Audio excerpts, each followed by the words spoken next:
first series and the third in the series, number C, with StudioZanne Reynolds, Watercolor Sketchbook Journaling. And on this video, we're going to explore the color wheel. And I think I may have forgotten to mention on the other video when we did this, I just took this from the back here. I just kind of measured and trimmed it out. Be sure and go in one because this leaf is not a watercolor one. The next one in is. Okay, so we've got our supplies. I've got my water. I'm going to wet my brush and I'm going to start out with the yellow.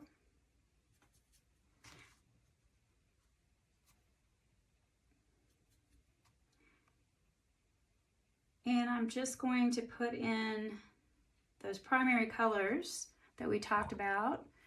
And I'm going to be sure to rinse my brush in between. Also, I just want to say, never leave your brush down in the water jar. That's a great way to ruin the bristles, to ruin the point, and also the bristles will fall out and you'll need a new brush really quick. So never leave your brush in the water. And when you're done with it for the day, be sure it's really clean and somewhat dry onto a point, and you can lay it flat or you can leave it up. But yeah, okay.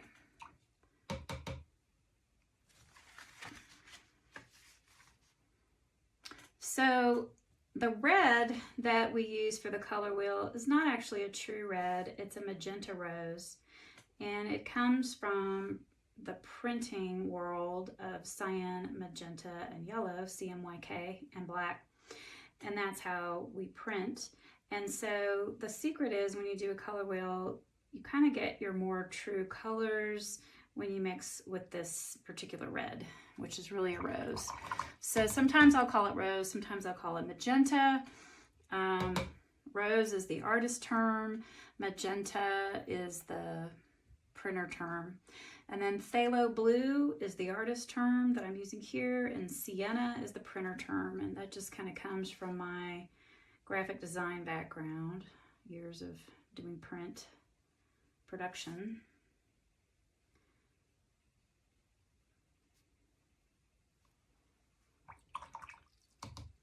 All right, so this is starting us out in the general direction, and then I'm going to go back to my yellow. And I guess I could have done this, whoops, at the same time. This cake ran out of paint, and I put, I had to put some tube paint in there because I was running out of yellow.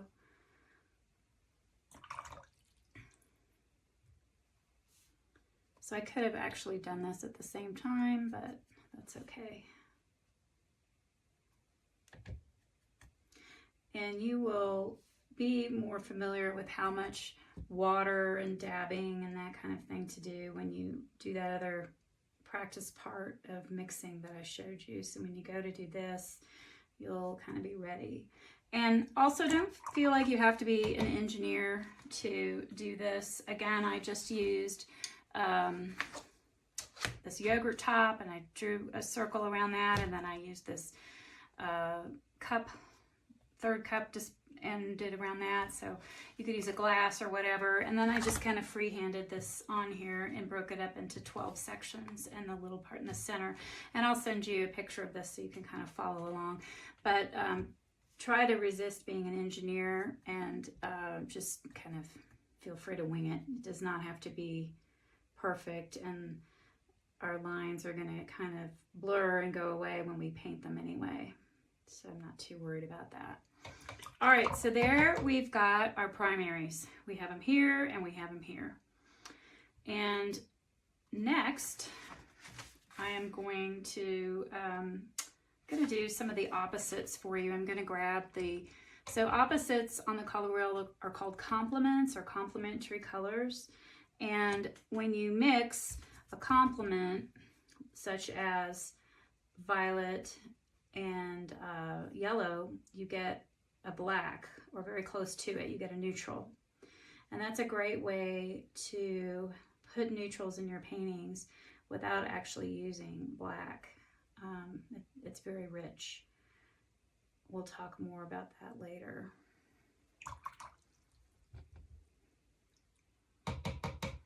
Okay, so for my orange, I'm going to have to actually mix it. And I'm going to take my Cad Red because that's already a nice orange base. I'm going to put some yellow in here.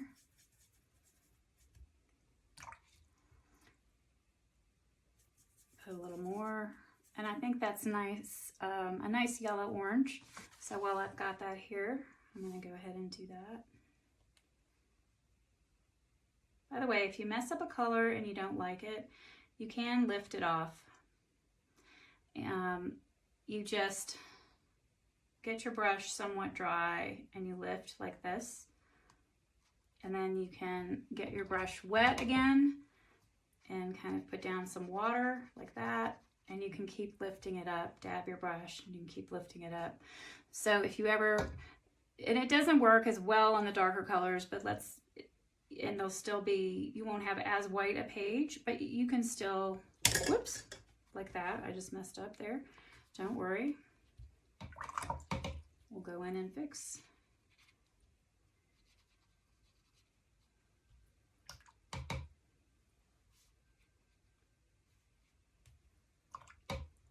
There we go.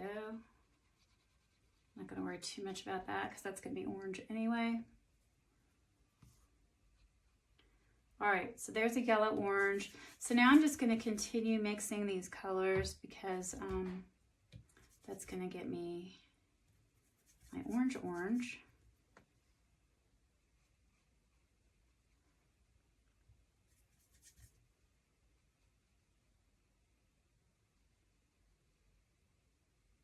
And I'm going to have to not make it too red because then I'm going to go for a really red orange. And I might have to put some alizarin in there with it just to get it a little bit redder. So that will be, so that's what I was kind of checking out before I finished that orange.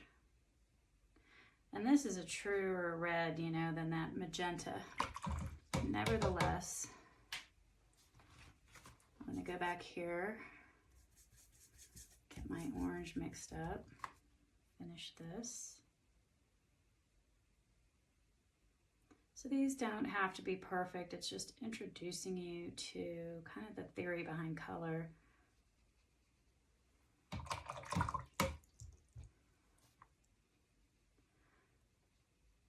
And you may have to do it a couple of times till you're happy with it. So I'm going to take my sponge, just kind of wet this and wipe this off. Keep mixing here. Okay, they kind of have a yellow green already devised for us here in this kit.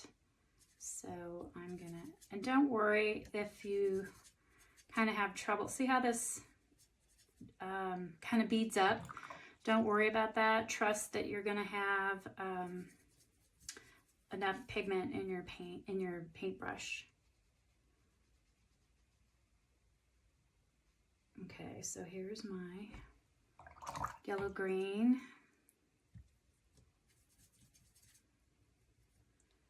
And I think I'm going to put some Viridian in this just to get it a little bit more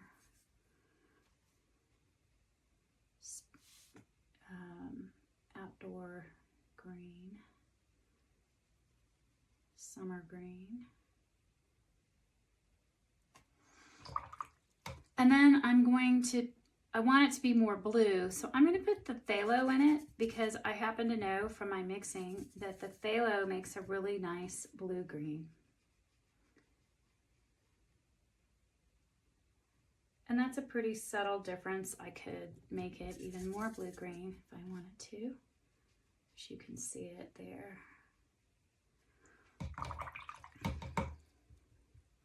Okay, and since we have our violet, oh, and you know what I forgot to do?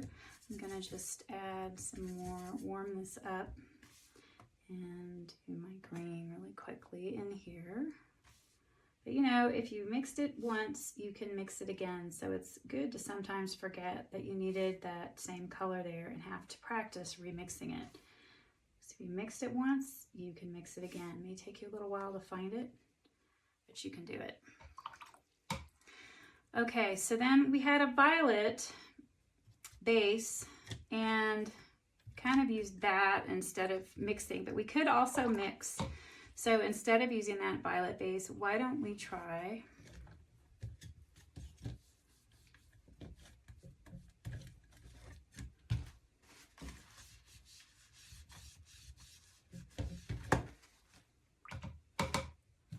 getting some phthalo.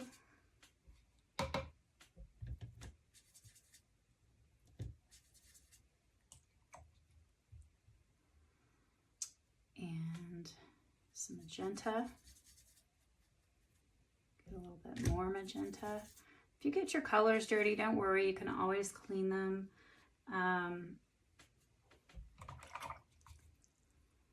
Paper towel, wet brush.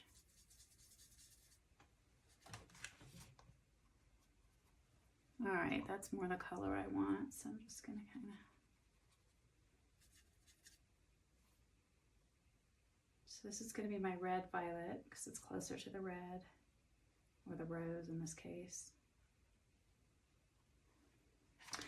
And you know that it's almost a pink, so I'm gonna go back in and just kind of darken this up a little bit so it looks a little more red than pink. It's just because I had a lot of water in there with it when I put it on. Okay, and then we're gonna go back to our mixture and we're just gonna add more phthalo. Let's see how that looks compared to that. That's definitely a blue. We kind of lost our purple, so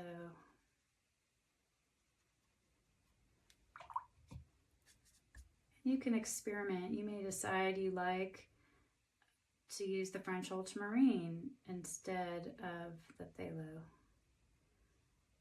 But you'll get kind of a different, but that's really pretty good. It's a nice bluish purple there. And then let me see. Oh yeah. So because I just did violet here, I don't have to remix it. Because again, this is showing that any version of red and any version of blue will make some version of violet or purple. And sometimes it's nice to have the violet pre-mixed for you like it is on this palette. All right, then I want you to just play over here and develop some vocabulary of brush strokes. Just take a color or a mixture, see what it's like with a dry brush, see what happens if you mix and scratch, stipple, crosshatch. Just kind of play with it and develop a little vocabulary of brush strokes.